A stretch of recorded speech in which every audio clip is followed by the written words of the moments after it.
Welcome to Get Smart, the game in which you already are or aren't. Here's your host, Marissa Colley.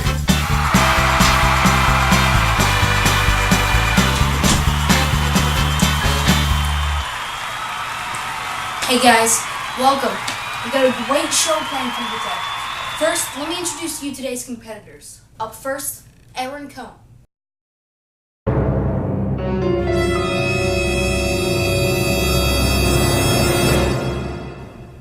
Next, Richie Green.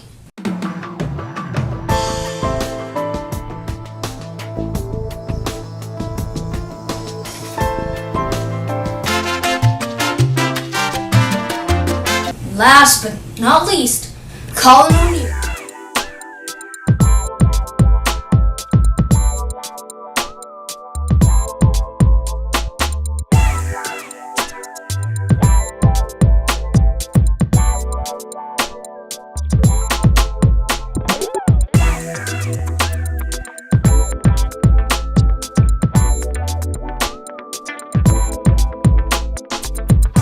For those of you who have never seen the show before, let me run down the rules. Each player starts out with a total of 100 points. Each round, the questions are worth different amounts that are disclosed at the beginning of said round. The points that contestants get are then subtracted from 100. At the end of the show, the score will determine their prize.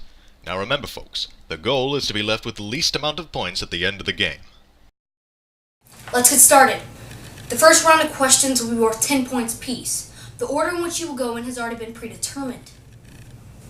Colin, your question is, what enabled Europeans to carve out huge empires in an ocean away from their homelands? Well, Europeans had clear-cut advantages.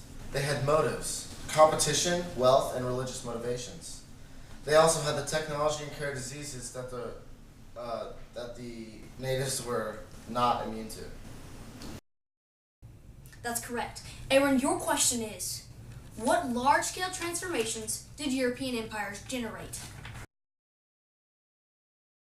Well, they brought new germs to the Americas, which destroyed like 90% of the indigenous population. They brought plants, animals, and slaves, and the food they brought back to their homelands tremendously benefited Eurasia and Africa. That's correct. Aaron, both you and Colin have earned 10 points. Now to Richie. Richie, what motivated Russian empire building? That is unclear at the moment. Yeah, we'll take that. Okay, Colin, back to you. What was the economics of the colonial rule in Mexico and Peru, and how did it shape the types of societies that arose there? Well, the economic foundations were based on a social hierarchy, where the Spaniards were the government, the mixed people were the middle class, and the natives played the role of the slaves and did all the labor. Correct. Now, Aaron, how did the plantation societies of Brazil and the Caribbeans differ from the southern colonies in British America? Well, Brazil and the Caribbeans had a tremendous monopoly of sugar on a world platform. They required intense amounts of slave work, which was made up of mostly Africans, while labor in the British colonies was not as intense nor harsh. Correct. Richie, your question is, where is the residence of the Russians? That would be Russia, right? Correct. Currently, everyone has earned a total of 20 points, leaving all players with 80 points. Round 2 will now commence. In this round, each question is worth 20 points. Ready? Aaron, your question is, what distinguished the British settler colonies from their counterparts in Latin America?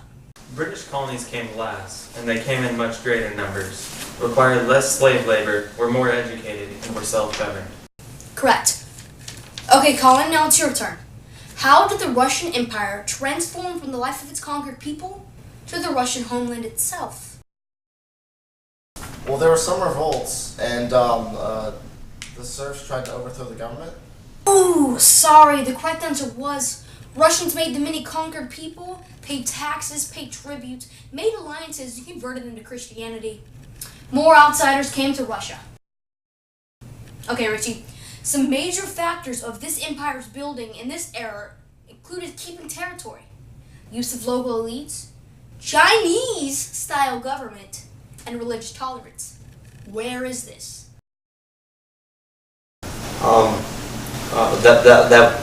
That would be China.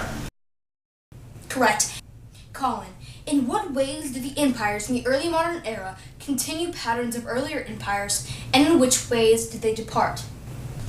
They continued by remaining to conquer the continuing conquests. They departed by making it intercontinental. Okay, Richie, name a technological innovation of the time period. That would be guns, right? You know what? Right. Okay, you know what? This is getting ridiculous. Why is he getting all the easy questions? I personally don't see the difference in the degree of difficulty in the questions, but we'll see what we can do the next round. Okay, at the end of the second round, the scores are as follows. Colin with 60 points, Richie and Aaron both with 40. The next round of questions will be worth 30 points. Richie, in what ways was the Ottoman Empire important for Europe in the early modern era? I know this one. It's it offered better opportunities for individuals compared to Europe, and it was a major threat to Europe's Christianity. Correct. Colin, in comparing the European empires in the Americas with the Russian, Chinese, Mughal, and Ottoman empires, should world historians emphasize the similarities or differences, and what are the implications of each approach? I would say the differences are more important. They were on a different scale. While the Americas were really global, the Asian empires were regionally comparable. We've decided to take that answer. Aaron, why did European empires in the Americas have such an enormously greater impact on conquered people than those of the Asian empires? The Europeans had the great advantage of disease, which completely destroyed the indigenous people. The indigenous people also had no reply to the weaponry of these. Correct. And now a quick word from our sponsors.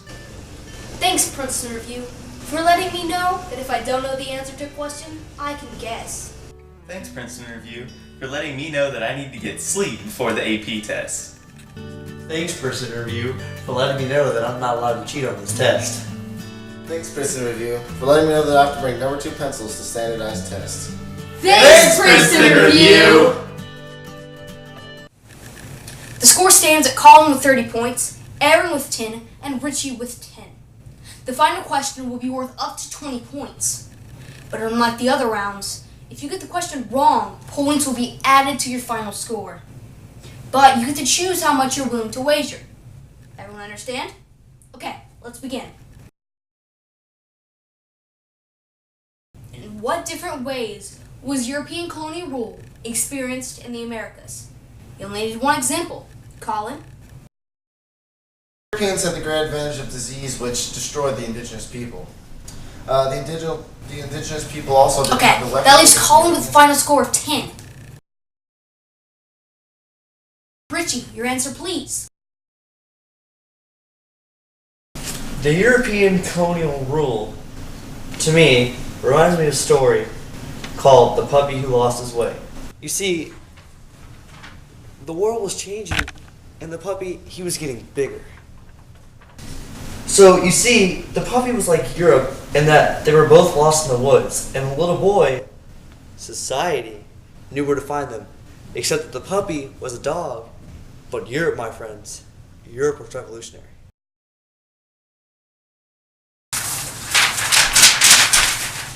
Richie, what you have just said is one of the most insanely idiotic things I have ever heard. At no point in your rambling, incoherent response were you even close to anything that could be considered a rational thought. Everyone in this room is now dumber for having listened to it. Just fine.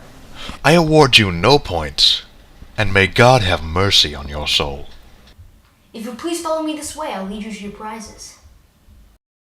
What the contestants don't know is that they are not being led to their prizes, but rather a field in which they will be shot with paintballs.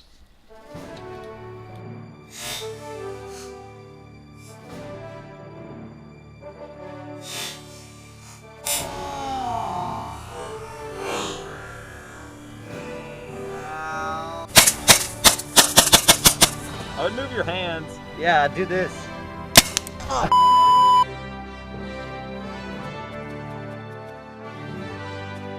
Hit me right in the nipple.